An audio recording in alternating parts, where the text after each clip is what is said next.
1884 October. বদ্ধ জীব মৃত্যুকালে ঈশ্বরের নাম করে না। সংসারাসক্ত বদ্ধ জীব মৃত্যুকালে সংসারের কথাই বলে। ঠাকুর বলছেন, সংসারক্ত বদ্ধ জীব মৃত্যুকালে সংসারের কথাই বলে। বাহিরে মালা জপলে, গঙ্গা স্নান করলে, তীর্থে গেলে কি হবে? সংসার আসক্তি ভিতরে থাকলে মৃত্যুকালে সেটি দেখা দেয়। কত আবোল তাবোল বকে হয়তো বিকারের খেয়ালে হলুদ, পাঁচফোড়ন, তেজপাতা বলে চেঁচিয়ে উঠল।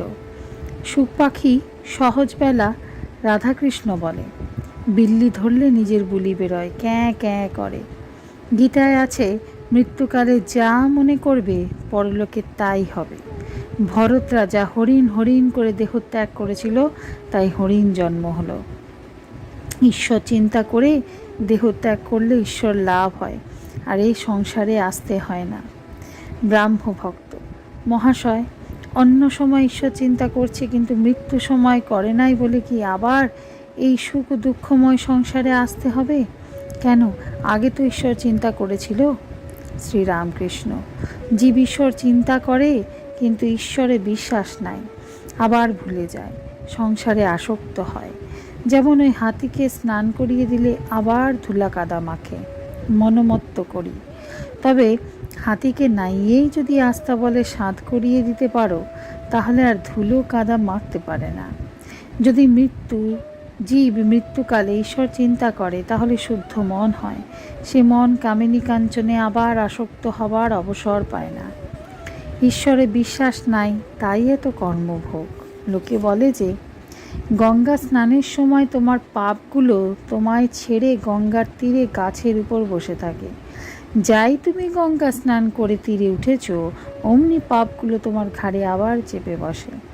সকলের হাস্য। দেহত্যাগের সময় যাতে ঈশ্বর চিন্তা হয়, তাই তার আগে থাকতে উপায় করতে হয়। উপায় অভ্যাস যোগ। ঈশ্বর চিন্তা অভ্যাস করলে শেষের দিনেও তাকে মনে পড়বে। ব্রাহ্মভক্ত, বেশ কথা হলো, অতি সুন্দর কথা। শ্রীরামকৃষ্ণ, কিন্তু এলোমেলো বকলুম। তবে আমার ভাব কি জানো? আমি যন্ত্র, তিনি যন্ত্রী। আমি ঘর, তিনি ঘরণী। আমি গাড়ি, তিনি ইঞ্জিনিয়ার। আমি রথ, তিনি রথী। যেমন চালান তেমনি চলি, যেমন করান তেমনি করি। 31 পরিচ্ছেদ। শ্রীরামকৃষ্ণ সংকীর্তন আনন্দে। ত্রৈলোক্য আবার গান গাহিতেছেন, সঙ্গে খোল করতাল বাজিতেছে। শ্রীরামকৃষ্ণ প্রেমে উন্মত্ত হইয়া নৃত্য করিতেছেন। নৃত্য করিতে করিতে কতবার সমাধিস্থ হইতেছেন। সমাধিস্থ অবস্থায় দাঁড়াইয়া আছেন, স্পন্দহীন দেহ, শ্রীর নেত্য, সহাস্য বদন, কোনো প্রিয় ভক্তের স্কন্ধদেশে হাত দিয়ে আছেন। আবার ভাবান্তে মত্ত মাতঙ্গের ন্যায় নৃত্য। বাহ্যদশা প্রাপ্ত হইয়া গানে আখর দিতেছেন। নাচ মা, ভক্তবৃন্দ বেড়ে বেড়ে, আপনি নিচে নাচাও গো মা। আবার বলি, হৃদি পদ্মে একবার নাচো মা, নাচক ও ব্রহ্মময়ী সে ভুবন মোহন রূপে। সে অপূর্ব দৃশ্য। মাতৃগত প্রাণ, প্রেমে মাতোয়ারা সেই স্বর্গীয় বালকের নৃত্য। ব্রাহ্মভক্তেরা তাহাকে বেষ্টন করিয়া নৃত্য করিতেছেন, যেন লোহাকে চুম্বুকে ধরিয়াছে। সকলে উন্মত্ত হইয়া ব্রহ্ম নাম করিতেছেন। আবার ব্রহ্মের সেই মধুর নাম মা নাম করিতেছেন। অনেকে বালকের মতো মা মা বলিতে বলিতে কাঁদিতেছেন। কীর্তনানন্দে সকলে আসন গ্রহণ করিলেন। এখনও সমাজের সন্ধ্যাকালীন উপাসনা হয় নাই। হঠাৎই কীর্তনানন্দের সমস্ত নিয়ম কোথায় ভাসিয়া গিয়াছে। শ্রীযুক্ত বিজয়কৃষ্ণ গোস্বামী রাত্রে বেদিতে বসিবেন, এইরূপ বন্দোবস্ত হইয়াছে। এখন রাত্রি প্রায় 8টা। সকলে আসন গ্রহণ করিয়াছেন। শ্রীরামকৃষ্ণও আসীন। সম্মুখে বিজয় শাশুড়ি ঠাকুরানী ও অন্যান্য মেয়ে ভক্তরা তাহাকে দর্শন করিবেন ও তাহার সঙ্গে কথা কহিবেন বলিয়া সংবাদ পাঠাইলে তিনি একটি ঘরের ভিতর গিয়া তাহাদের সঙ্গে দেখা করিলেন। কিয়ৎক্ষণ পরে ফিরিয়া আসিয়া বিজয়কে বলিতেছেন, দেখো তোমার শাশুড়ির কি ভক্তি, বলে সংসারের কথা আর বলবেন না, এক ঢেউ যাচ্ছে আর এক ঢেউ আসছে। আমি বললুম, ওগো তোমার আর তাতে কি, তোমার তো জ্ঞান হয়েছে, তোমার শাশুড়ি তাতে বললেন, আমার আবার কি জ্ঞান হয়েছে?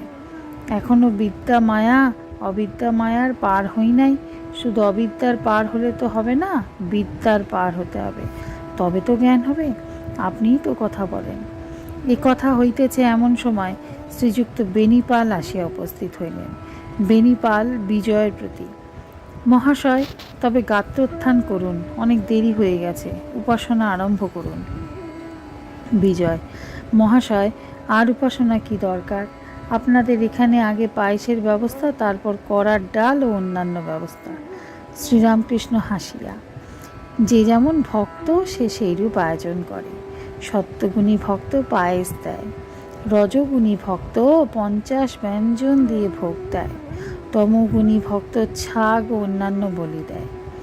বিজয় উপাসনা করিতে বেরিতে বসিবেন কিনা ভাবিতেছেন। আজকের পাঠ এই পর্যন্তই। নমস্কার। কথামৃতের সুধাধারার সাথে শ্রী শ্রী ঠাকুর, মা ও স্বামীজির অনুধ্যানের জন্য চ্যানেলটি সাবস্ক্রাইব করুন।